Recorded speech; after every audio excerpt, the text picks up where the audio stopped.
उन्होंने बात की कि पीस हम चाहते हैं कि उन्होंने बल्कि ये जुमला कहा कि हम न्यूट्रल नहीं हैं, हम अमन के साथ हैं। ये बात प्राइम मिनिस्टर मोदी ने की। रूस यूक्रेन युद्ध को लेकर बड़ी खबर आपको बता दें, दिल्ली में शांति समिट हो सकती है। यूक्रेन के राष्ट्रपति जेलेंस्की ने संकेत यहां पर दी है।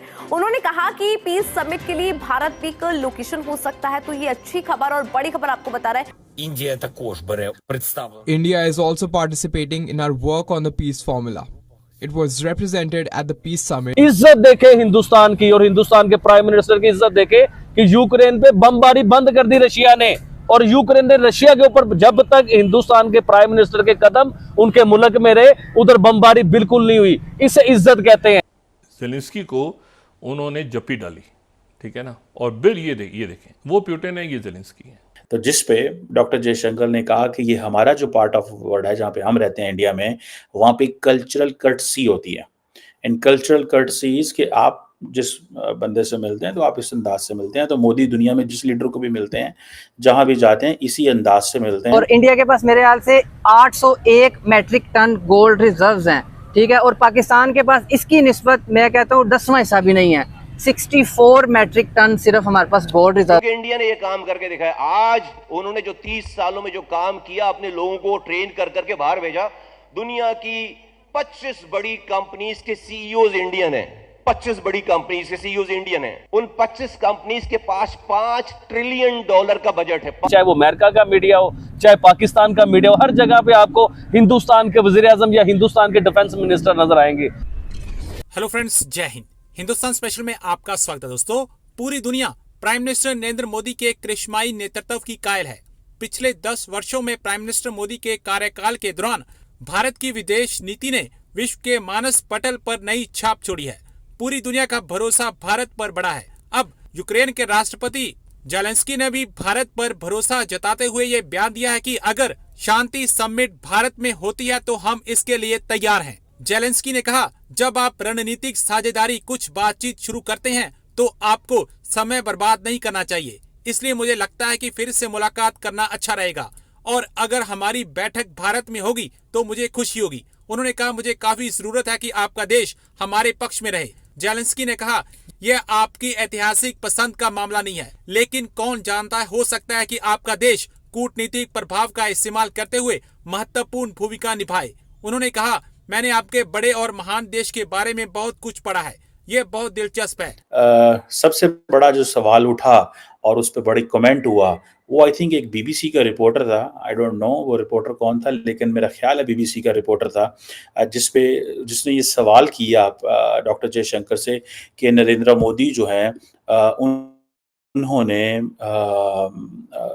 क्यों हक किया मोदी उससे पुतिन से। तो जिस पे डॉक्टर जयशंकर ने कहा कि ये हमारा जो पार्ट ऑफ वर्ल्ड है जहाँ पे हम रहते हैं इंडिया में, वहाँ पे कल्चरल कर्टसी होती है।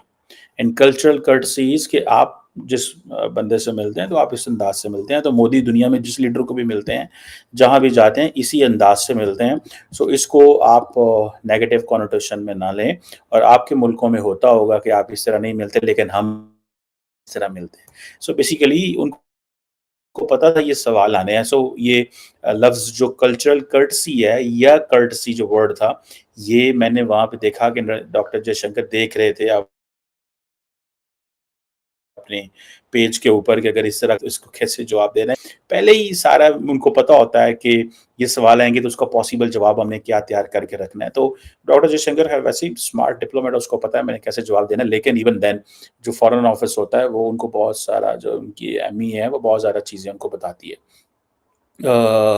और एक और बड़ी बात था, एक तो चलो ये जो सैंक्शंस वाली बात थी, सॉरी ये जप्फी डालने वाली बात थी जिस पर उन्होंने कमेंट किया। दूसरी की इंपॉर्टेंट बात है, और डॉक्टर जयशंकर ने बेसिकली वेस्ट को, जिसे कहते हैं ना कि सही करारा एक झटका लगाया। और वो झटका क्या है? उन्होंने कहा, जी रशिया के ऊपर तो सैंक्शंस हैं। उसने कहा, जी हम, डॉक्टर जयशंकर ने कहा, हम सिर्फ यूनाइटेड नेशंस की जो सैंक्शंस हैं उसकी रिस्पेक्ट करते हैं, बाकी ये जो बायलैटरल आप लोग लड़ते रहते हैं, हमें इसकी कोई परवाह नहीं। इंडिया का यूक्रेन में एक विजिट था इंडियन प्राइम मिनिस्टर का उधर बिशम क्यूब्स जो कि एक मोबाइल हॉस्पिटल्स हैं, 4 हॉस्पिटल्स बिशम क्यूब के नाम से जो इंडिया में है वो यूक्रेन को गिफ्ट किए गए हैं ह्यूमैनिटेरियन बेसिस या ह्यूमैनिटेरियन एड की चक्कर में। और इंडिया ने एक बड़ी ऑफर की है यूक्रेन को। और एक और ये चीज़ कि जिस टाइम तक prime minister Narendra Modi Ukraine में प्रेजेंट थे उस टाइम तक हमें कोई ऐसी खबर नहीं मिली कि रशिया की तरफ से यूक्रेन के किसी भी इलाके में कोई अटैक हुआ हो या यूक्रेन की तरफ से रशिया के किसी भी इलाके में कोई अटैक हुआ हो। इन सब चीज़ों पे बात करेंगे, मैं अपना ओपिनियन भी आपके साथ शेयर करूंगा। अस्सलाम वालेकुम आबिद भाई, कैसे हैं आप? जी वालेकुम अस्सलाम, अल्हम्दुलिल्लाह। आबिद भाई, ये SOSA सोसा एग्रीमेंट्स यानी इंडिया 18वां यानी 18th ऐसा कंट्री है जिसके साथ अमेरिका ने US ने अपना ही एग्रीमेंट उनके जो डिफेंस मिनिस्टर हैं उधर गए थे उनके साथ साइन किया है। तो आप इसके बारे में थोड़ा बताएं, क्योंकि ग्लोबल साउथ में से मुझे नहीं लगता जापान के अलावा कोई ऐसा कंट्री है जिसके साथ अमेरिका ने SOSA एग्रीमेंट इससे पहले साइन किया हो। जी तो चौसा, सबसे पहले तो मैं ये बताना चाहूंगा, इस टाइम पूरी दुनिया की मीडिया पे, चाहे वो अमेरिका का मीडिया हो चाहे पाकिस्तान का मीडिया हो, हर जगह पे आपको हिंदुस्तान के वजीर आजम या हिंदुस्तान के डिफेंस मिनिस्टर नजर आएंगे। हिंदुस्तान दुनिया के उस मुल्क का दौरा करा है हिंदुस्तान के प्राइम मिनिस्टर ने कि जहाँ पे जंग चल रही है, तबाही चल रही है।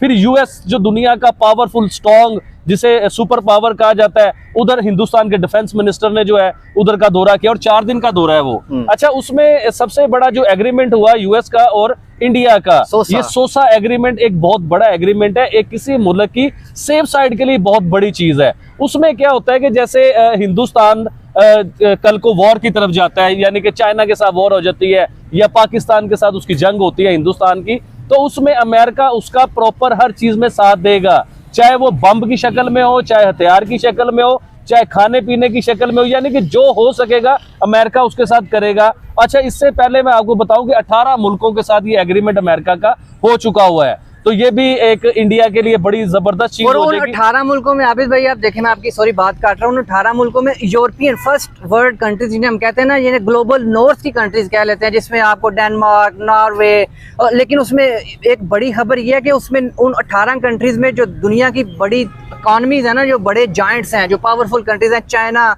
रशिया, ये कंट्रीज शामिल ही नहीं है। रशिया के दाएं बाएं इर्द गिर्द 3-4 कंट्री हैं जो उस 18 मुल्कों में शामिल है, वो भी क्योंकि अमेरिका की रशिया से नहीं बनती तो उस जगह पे भी उन्हें भी मजबूत कर रहा है। अच्छा, इंडिया को सबसे बड़ा फायदा क्या होगा कि हिंदुस्तान ने जैसे तेजस बनाया, अपना तेजस बनाया, फाइटर जेट बनाया है, इसके लिए बहुत ज्यादा फायदा है ये इस सोसा एग्रीमेंट का। इसमें क्या होगा कि इसके वर्जन अपडेट होते हैं, इसको अपग्रेड किया जाएगा कि ज्यादा मिसाइल लेके जा सके, ज्यादा उसकी रेंज बन जाए, मतलब इस तरह के। और इंडिया की जो डिफेंस सिस्टम है इसे बड़ा मजबूत किया जाएगा, हर साल इसे अपग्रेड किया जाएगा, ये अमेरिका की तरफ से होगा। तो ये किसी मुल्क के बीच में अगर ये सोसा एग्रीमेंट शामिल होता है ना, उसकी मिलिट्री में या उसकी कंट्री में, तो वो बहुत ज्यादा मजबूत हो जाते हैं। और हिंदुस्तान जो है मजबूत होता हुआ नजर आ रहा है पिछले कई सालों से, और अब ये सोसा साथ मिलने की वजह से तो हिंदुस्तान बहुत ज्यादा मजबूत हो जाएगा।